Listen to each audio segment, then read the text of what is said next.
This is a gameplay video of Boss Monster, the retro-inspired dungeon building game now available for pre-order at Kickstarter.com.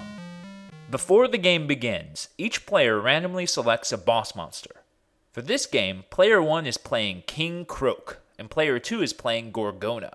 The boss with the highest XP value goes first, so that's King Croak. You start the game by drawing 5 room cards and 2 spell cards. Keep your 5 favorite cards, then discard the rest. This lets you start shaping your strategy from the very first turn. In Boss Monster, your goal is to build a dungeon that will lure and destroy adventurers. Before the first turn, each player can build 1 room for free. To build a room, play it face down, then all players simultaneously reveal what they've built. Player 1 built a Spectre's Sanctum, which has a build effect. In this case, the effect is that player 2 has to discard a spell card. Player 2's room doesn't have a build effect, so the pregame ends and the first full turn begins. Every turn, 2 heroes come into town, and each player draws a card. Now comes the build phase. Again, rooms are played and then simultaneously revealed. Every round of building is a chance to bid for heroes, because each type of hero is drawn to a specific treasure type. Fighters like magic weapons, clerics like holy relics, mages like spellbooks, and thieves like moneybags. Whoever has the most of a certain treasure lures that hero card. Player 2 has more thief treasure than player 1, so the thief goes to her. In addition to a treasure value, rooms also have a damage value, shown in the empty heart at the room's bottom left-hand corner.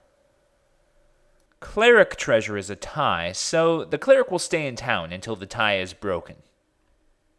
The thief takes 1 damage in the first room, and 1 damage in the second, but its health value is 4. It survives player 2's dungeon and remains face up as a wound.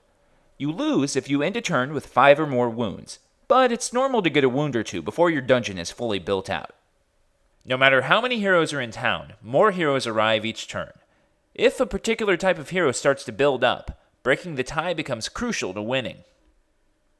Player 1 and player 2 reveal rooms again, and player 2 plays a Dark Laboratory.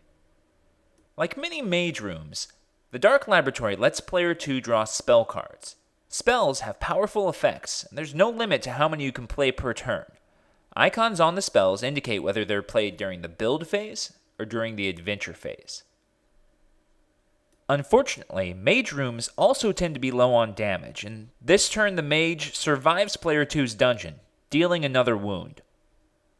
As a new turn begins, 2 more heroes come into town and the players begin to build rooms.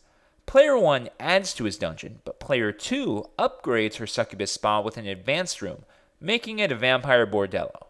Advanced rooms are special rooms that can only be played on top of existing rooms, with which they share a treasure type. Player 1 still manages to lure the clerics, and by now his dungeon is strong enough to defeat them both. A defeated hero is flipped face down and becomes a soul. The first player to gain 10 souls is the winner. But player 2 has some tricks of her own. The thief in her dungeon looks like it's going to survive, but then she plays a giant-sized spell to give her last room plus 3 damage. Now the room is strong enough to defeat the thief, and the room's special ability says that when a hero dies there, player 2 heals a wound. With one clever play, she's back to being tied with player 1. As a new turn begins, it looks like a fighter will be going to player 1 and the mage is going to player 2. Often, this sort of thing will change when new rooms are revealed, but this time the players keep their respective markets cornered. However, something else interesting happens with this build.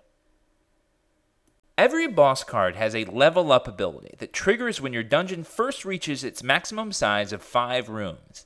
These abilities are very powerful. King Croak's ability lets player 1 search the room deck and immediately add 1 advanced monster room to his dungeon.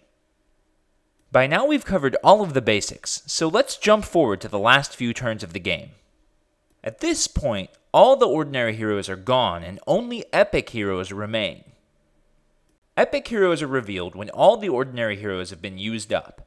They have much more health and cause 2 wounds, but they're worth 2 souls.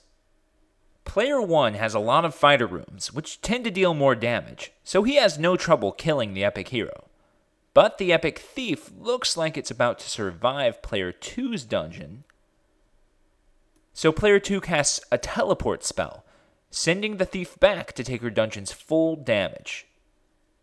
The epic thief is defeated and player 2 adds 2 souls to her total. The game is close, but player 1 just barely manages to win the bidding war for cleric treasure in the last round. 2 epic clerics go to him, bringing his total score to 12. And that's a game. So that's a look at Boss Monster, but there's no substitute for playing the real thing. Go to bwisegames.com today, or just search for us on Kickstarter. Pledge your support and learn to master the dungeon.